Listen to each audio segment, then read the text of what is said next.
Saludos amigos de Contrapunto. Hoy, como es habitual, tenemos en nuestra pantalla de Contrapunto TV a Francisco Martínez. Francisco Martínez ha sido analista,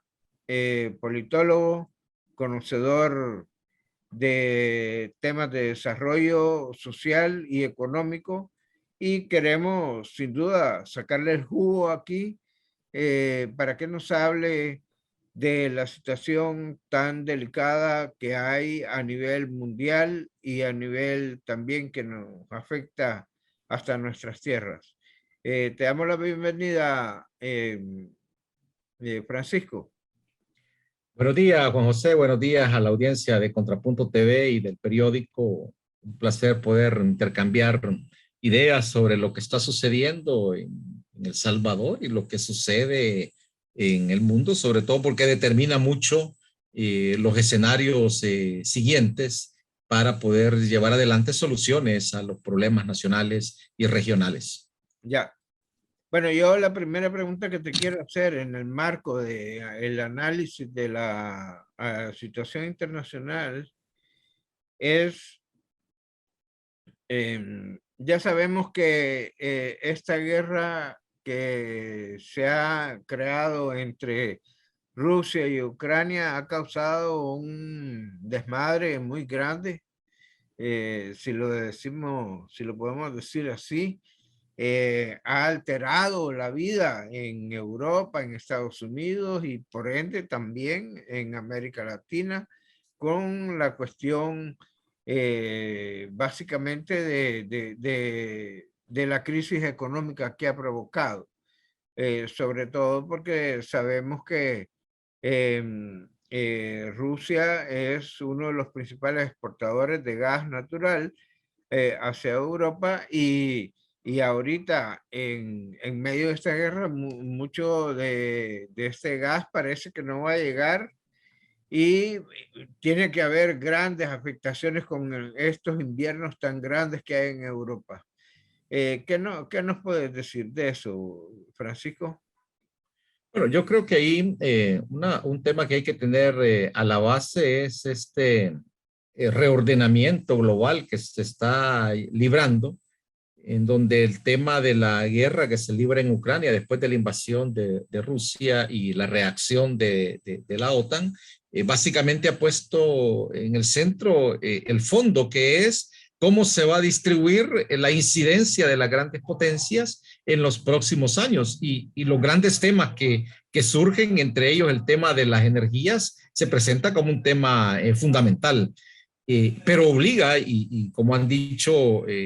diferentes iniciativas, las crisis obligan a crear soluciones y justamente la dependencia global del petróleo, porque al final es parte de esta dominación del mercado, el énfasis y cómo el petróleo terminó siendo central en toda nuestra cadena de desarrollo, necesita pasar por una reflexión y un cambio, y por eso avanzar hacia las energías renovables es clave, o sea, la energía solar, la energía eólica, la geotermia, la hidrogeneración, se presentan como alternativas para soportar ese problema. Pero la guerra ha generado además un problema que es también ya sufrido por buena parte de la población, que es el problema del alimento, el problema de la hambruna, que se invisibiliza para los países desarrollados en tanto ellos están bien. Hoy se cierne sobre esa realidad de bienestar que ellos tenían, como se cirnió después de los años 70, posterior a la crisis del petróleo, una situación que pone en riesgo su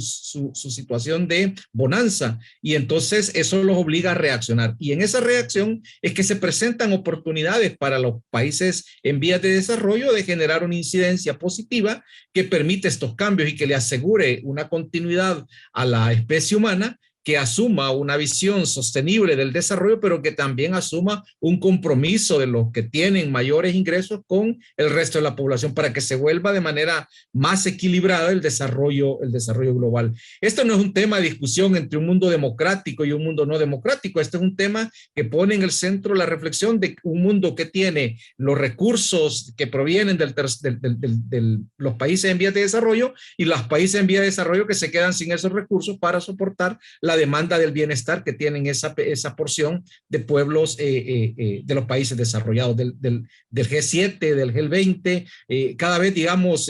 con menores niveles de posibilidad de llevar adelante el actual modelo de usufructo del desarrollo de los factores y recursos de la sociedad y de los ecosistemas globales. En este caso, Francisco, ¿cómo valoramos la reacción de las autoridades salvadoreñas para tratar de que el masazo que se viene a nivel económico no sea tan duro, ¿no? ¿Con qué medidas ha tomado el gobierno? ¿Qué medidas crees vos que se deben seguir, apuntalar, para que aquí al menos esos golpes sean un poco más leves, si es que se Sí, puede? sí, en realidad los presagios de corto plazo para 2023 son, digamos, bastante alarmantes. La situación, los pronósticos no son alentadores. El Banco Mundial alerta que en 2023 habrá una recesión mundial y habrán diferentes crisis financieras en los mercados emergentes y en las economías de desarrollo. Ayer el Banco de Inglaterra decía que habrá una recesión y esa recesión será la más prolongada, calculan en 12, 18 meses, como parte de estas situaciones que se han generado. El crecimiento mundial se está desacelerando. La CEPAL ha advertido que los países de América Latina y el Caribe enfrentan efectos en una coyuntura, en una coyuntura con choques que han afectado sus condiciones de inversión y producción, en una situación donde los ingresos tributarios producto de los, digamos, contribuciones que la sociedad hace son demasiado bajos y están sesgados hacia impuestos de tipo regresivo, y que en ese marco las condiciones de la sociedad se deterioran. El problema del empleo que no ha sido recuperado después de la pandemia, las economías se reactivaron, pero a partir de una promoción de empleo informal o de empleo de baja calidad, y todo eso obliga a tomar medidas y una mayor participación de los estados. En ese sentido, lo que el gobierno ha hecho con estas medidas económicas para enfrentar la crisis, que sea una transferencia de recursos hacia los costos del petróleo, a los costos de la gasolina, de tal forma que la sociedad no sienta el impacto para tener cierta incidencia en el mercado de los productos básicos de la canasta familiar, se convierte en un paliativo para soportar el impacto de esa crisis global, evitando que la población profundice los niveles de empobrecimiento que se habían generado por un modelo de desarrollo que no estaba centrado en el interés de la gente. Todo eso, digamos, la respuesta del Estado, en el caso particular de El Salvador, pero obliga en general a la política pública a nivel global a tener mayor participación para evitar que las sociedades se vean afectadas. Lo que pasa es que esos escenarios se ven bastante presionados porque nuestros países están, digamos, digamos sobre una situación de deuda que no les permite maniobras para poder impulsar esto. Entonces, buena parte del debate que hay a nivel internacional está en qué mix de políticas económicas, desde la política pública, se pueden impulsar para enfrentar el tema de la inflación, no solamente de la lógica de subir las tasas de interés para reducir, digamos, el disponible en las transacciones diarias, sino también cómo enfrentar acciones que eviten que las sociedades entren en una situación recesiva, como ya lo está anunciando el Banco Mundial y el Banco de Inglaterra lo decía ayer. Entonces, eso genera una preocupación en la cual los diferentes actores económicos tienen que tener una activa participación, deben velar porque se resuelva de manera progresiva y progresista esta crisis que nos toca a nosotros enfrentar. Y ahí, perdón, Juan José, hay tres temas que son básicos: el tema de la energía, el tema de los alimentos y el tema de los fertilizantes. Y creo en esto destacar un punto que me parece importante, que va más allá de las medidas económicas tomadas acá por el gobierno, y es esta visita que en el último mes la canciller básicamente estuvo realizando por los países del norte de África, básicamente Arabia, Marruecos, Corea, la visita en Asia a Corea, que tienen, digamos, un significado muy especial a Turquía, porque se están definiendo en esas zonas buena parte de elementos que pueden ser para nuestro país, de verdad, una lógica debe tener una visión del desarrollo de verdad que sea soportado en un enfoque sostenible con una visión más amplia de las relaciones globales de El Salvador. Para eliminar el zancudo del dengue, zika o chikungunya, te recomendamos: lava las paredes de la pila una vez por semana, tapa barriles y guacales y voltea llantas y estopas de coco. Practica estas medidas en casa, en el trabajo o en la escuela y eliminemos juntos los criaderos de zancudos. Cuidémonos, evitemos el dengue. Ministerio de Salud, Gobierno de El Salvador. Quería que me hablara sobre las relaciones internacionales que El Salvador en estos últimos años ha adoptado con mayor impulso. Por ejemplo, su relación más estrecha con China, su relación más estrecha con Rusia. Vemos que abre posibilidades, canales de comercialización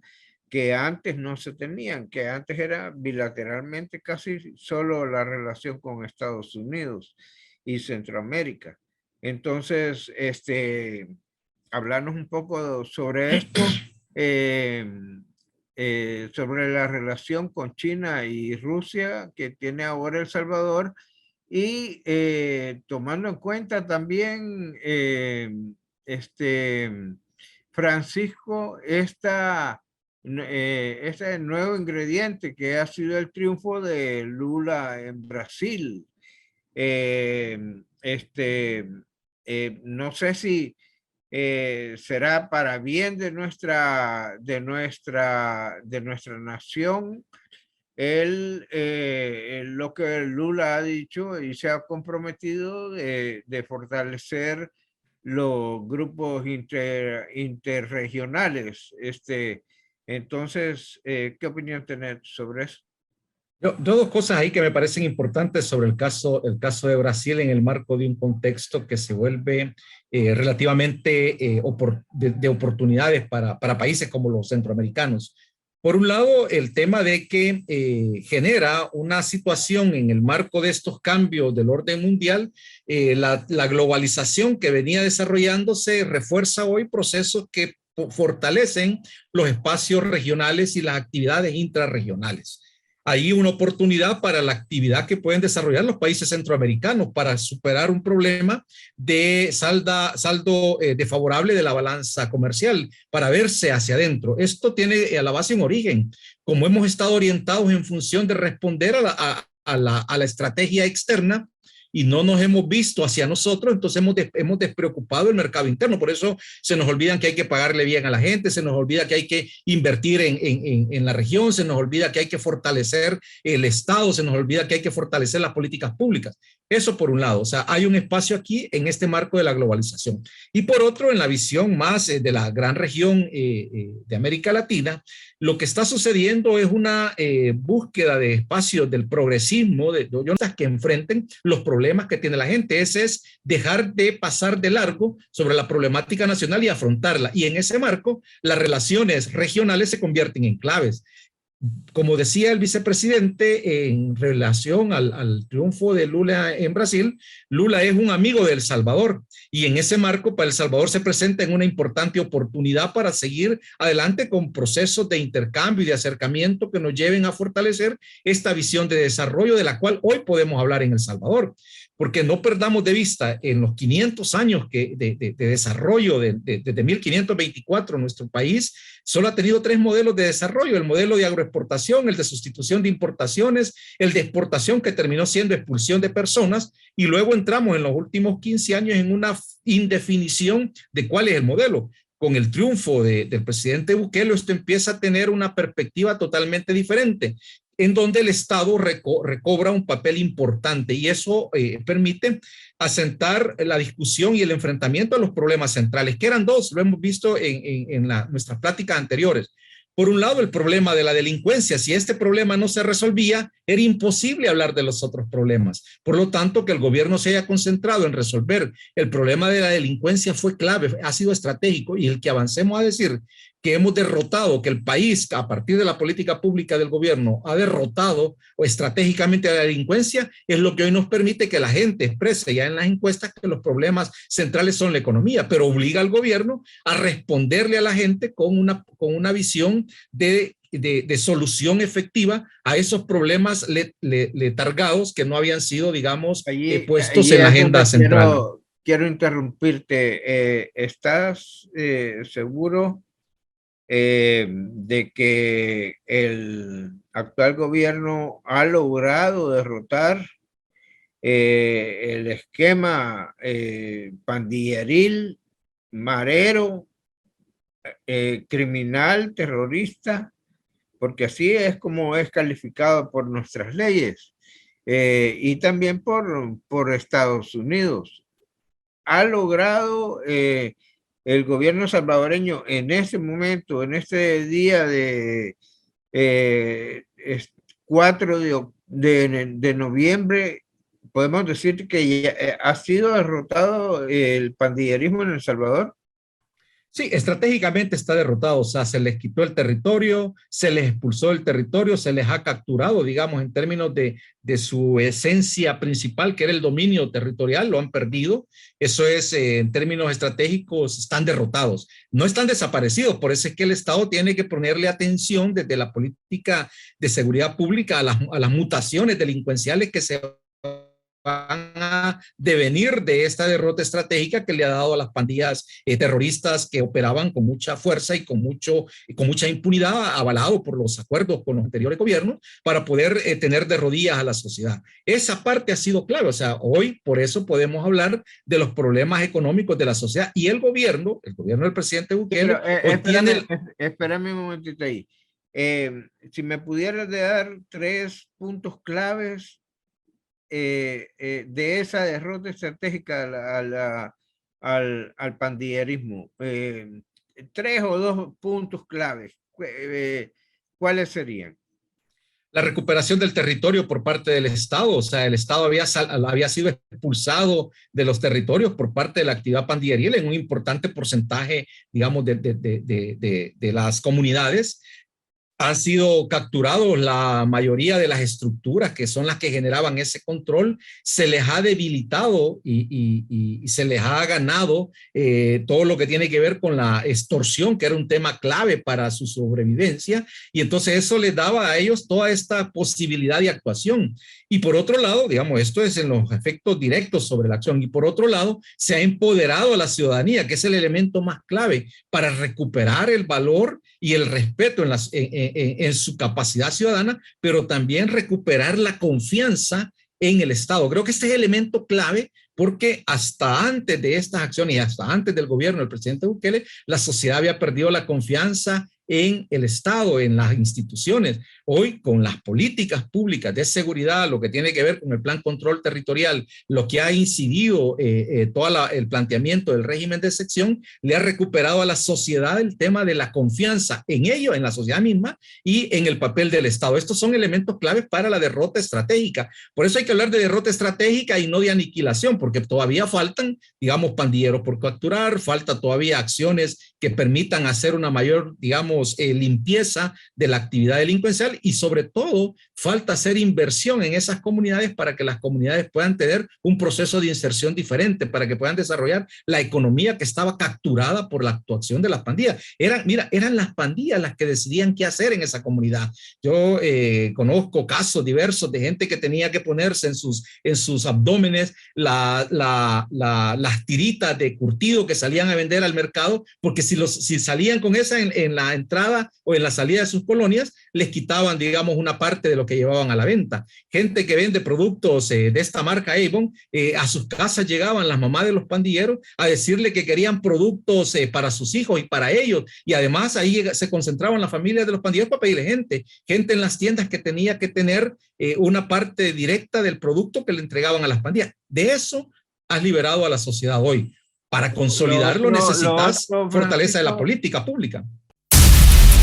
Necesitamos tu ayuda para seguir ganando la guerra contra las pandillas.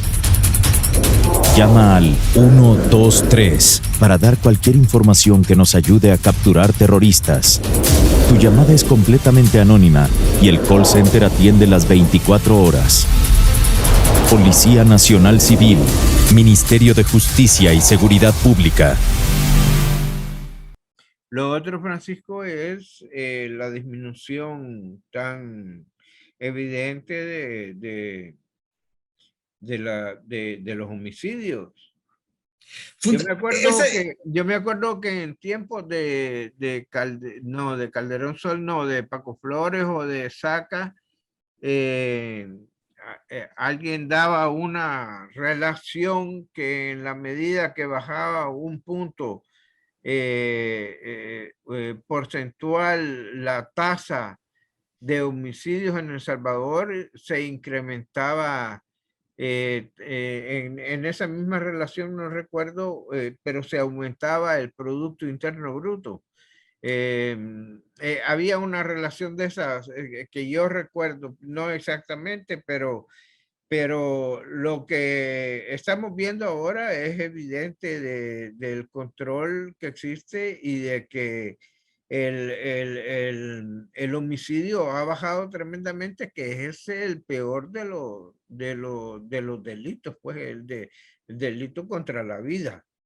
Claro, ese es el resultado de estas acciones que uno tiene que poner en la perspectiva que han consumado esta derrota estratégica de la que yo te hablo. Ahora, para poderlo consolidar, la ciudadanía debe recobrar y asegurar esa confianza en la ciudadanía y en el papel del Estado. Esto vuelve a la ciudadanía más exigente. El gobierno, los funcionarios públicos en los diferentes órganos del Estado deben entender que lo que están haciendo es empoderando a la ciudadanía, y la ciudadanía se volverá más exigente, más demandante, más crítica en la solución de sus problemas. Por eso es que el funcionario público y el estamento gubernativo debe entender que tiene una gran obligación si quiere, digamos, darle el salto de calidad para que los temas que ha controlado en la inseguridad que vivía el país se conviertan en una base, una rampa de salida para el despegue estructural de la economía, más allá de un crecimiento, digamos, de la inercia de la actividad económica, sino eso nos lleva a pensar en cuál debe ser el modelo de desarrollo que El Salvador va a impulsar en los próximos años. Eso te lleva a pensar nuevamente en el cambio de la matriz productiva, en donde se plantea el rediseño de los territorios, las áreas de desarrollo y el progreso de las ciudades, para que esta gente que ha dejado de sufrir el embate de las pandillas se vea inserta en esa visión de desarrollo, para que sea parte de las ganancias que el desarrollo le va a llevar, porque sin duda, cuando tú has reducido a la actividad pandilleril a una expresión mínima que se expresa como resultados en la caída de los homicidios y en la baja de la extorsión, entonces eso abre el espacio para que la ciudadanía se exprese, se manifieste y asuma el espacio de la actividad comercial. Pero no basta con eso. Aquí es donde la política pública es clave. La educación debe ser tan importante para ir al otro nivel del desarrollo que El Salvador busca para su inserción en el mercado internacional, para asegurar, recuperar las soderanías que hemos perdido, la soberanía alimentaria, la soberanía energética, la soberanía de política exterior. Ve qué importante es todo esto, que hoy podemos poder hacer esta reflexión. Pero teniendo en cuenta que este es un mundo hiperglobalizado que necesita darle a nuestra ciudadanía una respuesta a los problemas de conexión, a nuestros problemas de inserción en esta revolución técnico-científica. Y esto va más allá de tener acceso a los aparatos, al hardware. Eso implica desarrollo de software, eso implica potenciar la capacidad de nuestros jóvenes, de nuestra academia, para poder avanzar hacia la ciencia, hacia las matemáticas, hacia las ingenierías, hacia las tecnologías, de tal forma que eso nos convierta en una base de poder para el desarrollo económico futuro e insertarnos distinto, ya no a partir de productos primarios, ya no a partir de maquila que explota a la gente y no nos genera una transferencia de valor que fomente el desarrollo, sino a partir de conocimiento, a partir de desarrollo técnico, a partir de innovación, a partir de investigación, a partir de una biodiversidad que como país tenemos, y por eso todas estas políticas de potenciar el esfuerzo de la educación se convierten en temas claves para esa visión de desarrollo futuro. Ahí es lo que está viendo ahora es un asentamiento de una política de consolidación del orden para generar estabilidad, y eso sobre la base de la legitimidad que al final es la que te da este respaldo que tiene el actual gobierno, que si no fuera posible nada de esto, si este gobierno no tuviera esos niveles de respaldo, pero además esos niveles de respaldo se traducen en una correlación política que le da una ventaja para la realización de todas estas acciones al presidente Bukele, pero no son palabras permanentes, no es un acuerdo constante. Lo que se revalida día a día es con la acción del gobierno, con la acción del aparato público, para que la gente se sienta confiada y esperanzada y hable de la continuidad de esta política y hable de que van a darle respaldo ante una nueva candidatura en las elecciones de 2024. Todo eso tiene un hilo. Por eso es que la inversión pública de la que se está hablando para los próximos meses tiene, digamos, un énfasis desde la inversión pública a tener un impacto en el crecimiento de la economía, en la generación de más oportunidades para los ciudadanos y en la atracción de inversiones en esta nueva lógica que El Salvador se está planteando, donde el tema de las energías son centrales. El tema de vernos ya no de espaldas al mar, sino de frente al mar es esencial, en donde podamos desarrollar los polos que estaban olvidados, toda la parte del oriente del país, en donde podamos generar una mayor participación de pequeñas y medianas empresas. Y aquí, insisto, el tema de las tecnologías va a terminar siendo determinante. Por eso temas como los del Bitcoin, el metaverso, tendrán que entrar en la discusión más a fondo, desde una visión más de mediano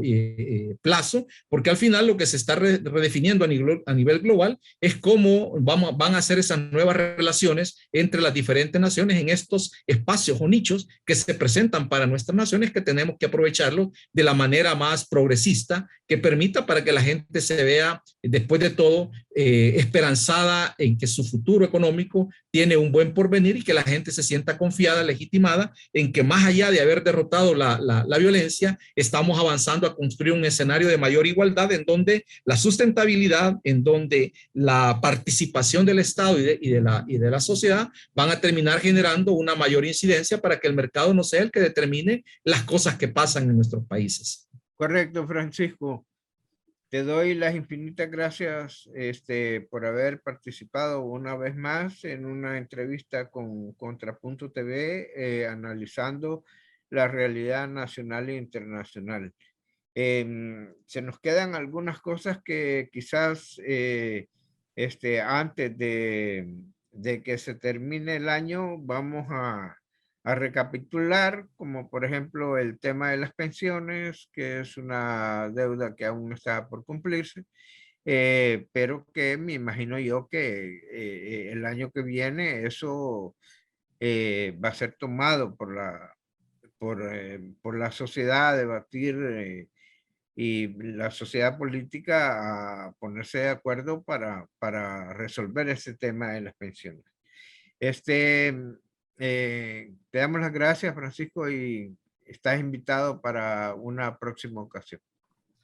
Gracias, Juan José. Saludos a la audiencia y seguimos, sí, sin duda, analizando estos temas y hay que verlos en la perspectiva, sobre todo en la perspectiva 2024, que tendrá mucha dinámica durante todo 2023, que es el año político previo a las elecciones. Y en ese marco, analizar lo que pasa local y mundialmente. Saludos a la audiencia, saludos a ti, buen día.